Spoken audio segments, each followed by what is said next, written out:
السلام علیکم، کیسے ہیں سب دوست؟ ٹھیک ٹھاک ہیں؟ امید آپ خیر خیریت سے ہوں گے۔ میں ہوں پپس میکرز اور ہم لوگ سیکھ رہے ہیں فوریکس کی بیسکس کو، اور ان دنوں ہمارا ٹاپک چل رہا ہے ریجیکشن کینڈلز، جو کہ سپورٹ یا ریزسٹنس کے پاس بنتی ہیں اور ہمیں ایویڈنس دیتی ہیں ٹریڈ لینے کے حوالے سے۔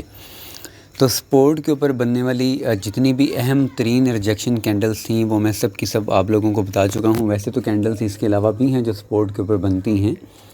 اور جن کو دیکھ کر ٹریڈ لی جاتی ہے، لیکن جو زیادہ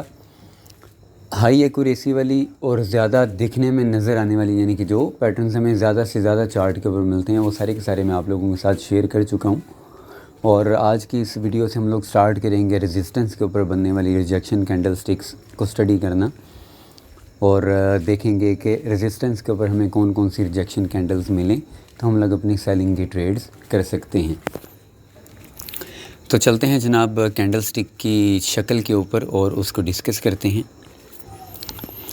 تو جناب کینڈل سٹک آ گئی ہے ہمارے سامنے۔ کینڈل سٹک کا نام ہے ہینگنگ مین پیٹرن،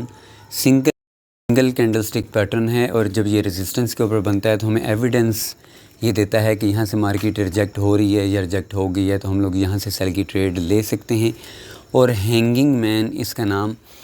اس تشبیہ کے طور کے اوپر رکھا گیا ہے کہ جس طرح ایک آدمی کو لٹکا دیا جائے تو اس کا اپر باڈی ہمیں چھوٹی نظر آتی ہے، جبکہ لوور باڈی ہمیں زیادہ لمبی نظر آتی ہے لٹکے ہوئے آدمی کی۔ تو ہر کینڈل سٹک کا ان لوگوں نے کوئی نہ کوئی نام رکھا ہوا ہے، یعنی کہ کسی نہ کسی فزیکل چیز کے ساتھ تشبیہ دی ہوئی ہے تاکہ ہمارے ذہن کے اندر اس تشبیہ کی مناسبت سے کینڈل سٹکس ذہن میں بیٹھ جائیں، اور جیسے ہی ہم ان کینڈلز کو دیکھیں تو فوراً سے ہمارے ذہن کے اندر سارا کچھ آ جائے کہ یہ ریجیکشن کینڈلز ہیں اور اس کو دیکھ کر ہم لوگوں نے کیا کرنا ہے۔ اور یہ ریجیکشن کینڈلز جب سپورٹ یا ریزسٹنس کے اوپر بنتی ہیں تو کیا خاص بات ہوتی ہے جو ہمیں پتہ چل جاتا ہے کہ یہ ریجیکشن کینڈلز ہیں۔ میں آلریڈی ایکسپلین کر چکا ہوں سپورٹ کے اوپر بننے والی کینڈلز کو سمجھاتے ہوئے، لیکن اس کینڈل سٹک کے بارے میں بھی میں آپ لوگوں کو بتا دیتا ہوں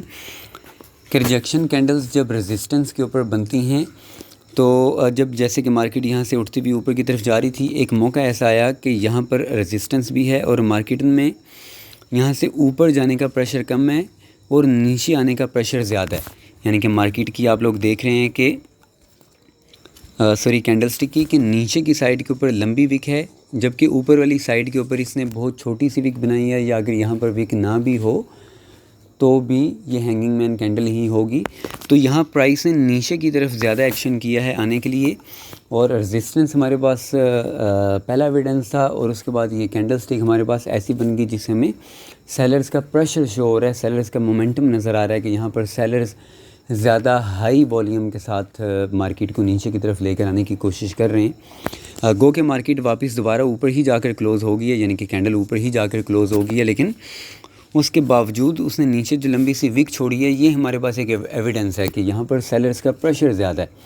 اور آپ لوگوں نے ایک اور بات بڑی خاص اپنے ذہن کے اندر رکھنی ہے، جو کہ میں سپورٹ کے اوپر بننے والی کینڈلز کو سمجھاتے ہوئے بار بار ایکسپلین کر چکا ہوں کہ اس طرح کی کینڈلز ہمیں جگہ جگہ پر بنتی بھی ملتی ہیں، لیکن ہم لوگوں نے ریجیکشن کینڈلز کو، چاہے وہ بلش ریورسل کینڈلز ہیں یا بیرش ریورسل کینڈلز ہیں، صرف سپورٹ اور ریزسٹنس کے پاس دیکھنا ہے۔ ان کی حیثیت صرف سپورٹ اور ریزسٹنس کے پاس ہے، مڈل میں ہمیں، یعنی کہ سپورٹ اور ریزسٹنس کے درمیان میں ہمیں یہ بنتی ہوئی کہیں بھی نظر آئیں تو ہم لوگوں نے ان کو کچھ خاص اہمیت نہیں دینی، یہ صرف ایک ٹریپ ہوتا ہے، یا مارکیٹ سیدھا سیدھا تو اوپر نہیں جاتی، اوپر نیچے ہوتی بھی جاتی ہے، تو اس چیز کو ہم لوگوں نے اپنے ذہن کے اندر نہیں رکھنا، بلکہ صرف ریزسٹنس کے اوپر جا کر ہمیں اس طرح کی کینڈل ملے، یعنی کہ ہینگنگ مین ملے، تو ہم لوگ اپنی سیلنگ کی ٹریڈ کریں گے، ادروائز نہیں کریں گے۔ اور اس کے لیے شرط، یعنی کہ ہینگنگ مین کے لیے کچھ شرائط بھی ہیں۔ وہ شرائط یہ ہیں کہ اس کی جو وک ہے وہ کم از کم 2 گنا بڑی ہونی چاہیے اس کی باڈی سے، اوپر بہت زیادہ لمبی وک نہیں ہونی چاہیے، اوپر لمبی وک ہوگی تو یہ ہینگنگ مین نہیں کہلائے گا، اوپر بالکل چھوٹی سی وک ہو یا وک نہ ہو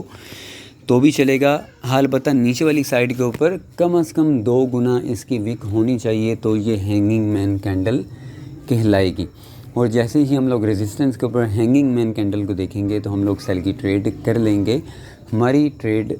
پروفٹ کے اندر جانے کے چانسز تقریباً 95% ہوں گے۔ اور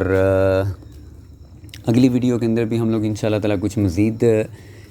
جو سٹرونگ کینڈل سٹکس ہیں ریزسٹنس کے اوپر بننے والی، انشاءاللہ تعالیٰ ان کو ڈسکس کریں گے۔ اپنا بہت سارا خیال رکھیے گا۔ اللہ حافظ۔